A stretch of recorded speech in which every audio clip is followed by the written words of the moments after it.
Hi, Shannon. Hi, this is Shannon Rose of the Rose Hollywood Report. Talk a little about your latest project and what's coming up for you. Well, the latest movie that's coming out is called The Railway Man, which is a movie about um, a man called Eric Lomax who was tortured at the hands of the Japanese during the Second World War.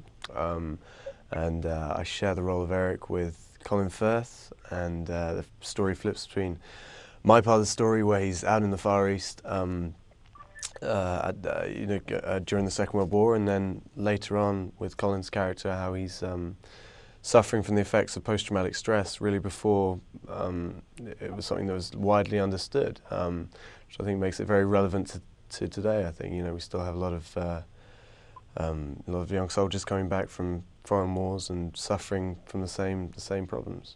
Yeah. I mean, you get to be in a movie with Colin Firth and Mm. Nicole Kidman, some legendary actors in Hollywood. How is it working with them compared to anyone else you've worked with in the past?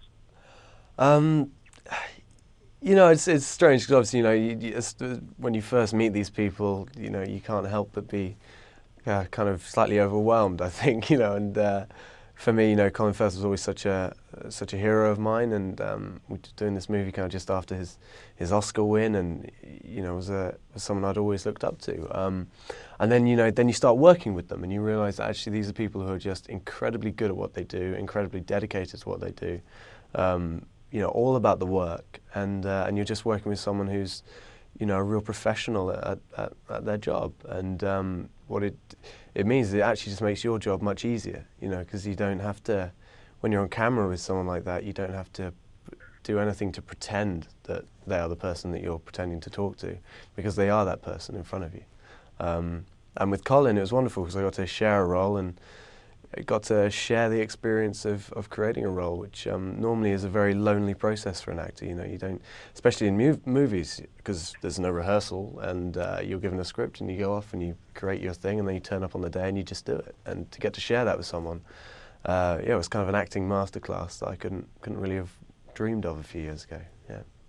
And my last question for you: what else is coming up? What's your next project? I've just wrote a movie called Fallen in Budapest. I'm just about to start playing the lead in Roland Emmerich's next movie, Stonewall, about the Stonewall riots that we're shooting in 2 weeks' time. And the next movie I've got coming out, I think, is going to be the second instalment of The Woman in Black. Yeah. Very good. Well, thank you for joining me right here on the Rose Hollywood Report. Thank you very much. Thanks for having me.